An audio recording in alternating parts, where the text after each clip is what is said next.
Hey ACU students, welcome to week 7 of Introduction to Business. Only a couple more weeks to go, this week and next week. This week we're exploring the role of social media and accounting systems in businesses today. Let's look at what we're studying out of chapters 14 and 15. We're going to be exploring the ideas of using social media and e-business to build and promote businesses. Quite a big topic today. And we need to understand that social media is definitely a part of, there ought to be the part of the fabric of every business. So we're going to spend some time looking at that, as well as looking at those objectives for social media and a social media plan, all out of chapter 14. Then in chapter 15, we're going to look at outlining the 5 functions of an information system and describing the activities that affect a firm's cash flow. Let's start with talking about the social media aspect of a business, and engaging in social media is not optional for businesses in this time period. Someplace along the line, we crossed over from social media being optional to social media being a requirement.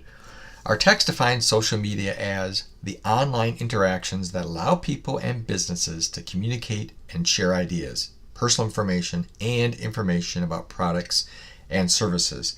So social media is about people, and I would add that in that definition, somewhat implied is that those ideas sharing, personal information, and information about products are mixed together. They're not necessarily separate from one another. They're kind of like all mixed into the same thought process. I'm part of a staffing and recruiting business, and we've been dabbling in social media for the last couple of years, but now we're taking it to a whole new level, taking it a lot more seriously. We know we have to be serious about social media tools in our business. Take a look at this figure that's in front of you. It's from our text. It's figure 14-3. Notice the number one tool that businesses use. And yeah, it's Facebook. And that's definitely our business. We've had an account for 3 years now on Facebook, but more active on it in the last couple of years. And just a side note, I've had a Facebook account since 2006, I think, maybe 2007. And at that time, you had to be a student at a university someplace. I was working my master's degree at the time, and so I had an EDU account. And you had to have an EDU account back in the day, so to speak, with Facebook before you could even get an account there. Anyways, look at this graphic I found now about social media tools that are used by specific age groups. Now, what's interesting is many of the job openings in our business are job opening fills for, and they attract the 18 to 30-year-old crowd. But look at that graphic. That crowd is more active on YouTube than they are on Facebook. But yet that's where we spend our time advertising our businesses on Facebook. And there's definitely a gap then between the social media platform that we're using and one of our clients and our clients and what they're using as well. So what's interesting to me is that the graphic showing what businesses are using shows that Facebook is the number one tool. But yet you have to be a lot more intentional about it, like to know which group of people you're really targeting, and then let that drive your decision. Because for us, it was Facebook. But we're missing the mark, obviously. So we need to change, and we are. We're in the middle of changing up our social media plan. And we're still going to use Facebook, but we're engaged more and more people on YouTube by developing these short video memes, funny clips, and promos about our company. The topic of our social media campaign is income level and job satisfaction, because we find that those are the factors that are really important to the target market that we're going after. That brings me to the assignment for this week. Your assignment this week is to develop a social media plan for a business that you know. And this can be a business that you work at or one that you know of and that you're tied to. Check out figure 14-5 from your text. It's a framework that talks you through developing a plan to reach your online customers. Like we had to do in our business, where I work, what I was just telling you about, take a hard look at the demographics of your potential customers. And as I said, our potential customers are in the 18 to 29 age group. We figured out the important factors of that age group for the people that we're targeting is job satisfaction and their income level or the money that they make per hour. And then look at your customers' social media usage. And like I said before, we totally misjudged the age demographic and the tools that the group that we're going after uses on a regular basis. We focused on Facebook, they use YouTube. So when you do your assignment, walk through the steps in section 14.4 to develop your social media plan. Let's switch to chapter 15 for a moment and discuss management and accounting systems. No business, no matter how small, will survive without some form of management information system. Now, the primary purpose of such a system, just like it shows in this graphic, is to reduce risk of failure. More relevant information generally reduces the risk of making a bad decision when you're in business.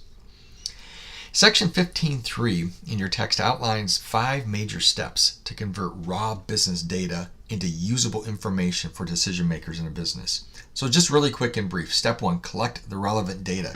Now this data is not just from internal business sources like financial reports and customer data that you've collected. It also includes external data.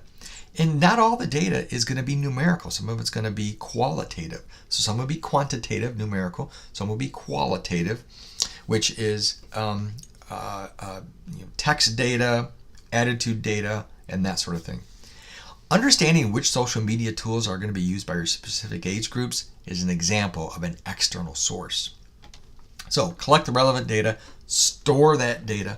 Most companies have an enterprise management system of some sort to store and organize data. And I would add quickly that make a conscious decision about whether you're going to store data, for your management information system. You're going to store it locally on a local server, or are you going to trust cloud services to do that for you? Both have advantages and disadvantages, so be intentional about that decision about where you store data. Step 3 is updating the data. Capturing data one time is not good enough.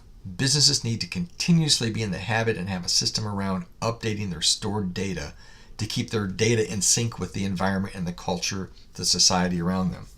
Keeping current marketing data, inventory data, and economic trends is critical in generating relevant reports. Now, in step 4, talking about generating those reports, converting data to information. The process of converting raw data into usable information is sometimes a pretty good challenge, and often this conversion begins with a specific question that needs to be answered. I would add, asking the right question with enough specificity to get the answer is really, really important. If you ask a very broad question, it's going to be hard to interpret that data. It's going to be hard to convert data into information that's usable for you. Always make sure your questions are very specific and pointed so that you understand the answers. And then step 5 is presentation of that information into some sort of a report or output. Converted data to important information is not useful unless reports speak to the relevant decisions that business leaders have to make. Making sure information is in the correct form and it's easy to understand is necessary for decision makers to act. Okay, that's all for now. Again, please read chapter 14 and 15. Be sure to watch the devotional and check out all the materials on the materials needed section on that tab for this week. And as a reminder, your assignment paper in week 8 is actually an online presentation with me. It's one-on-one. It's going to be a 10-minute presentation format on any of your papers weeks 1 through this week.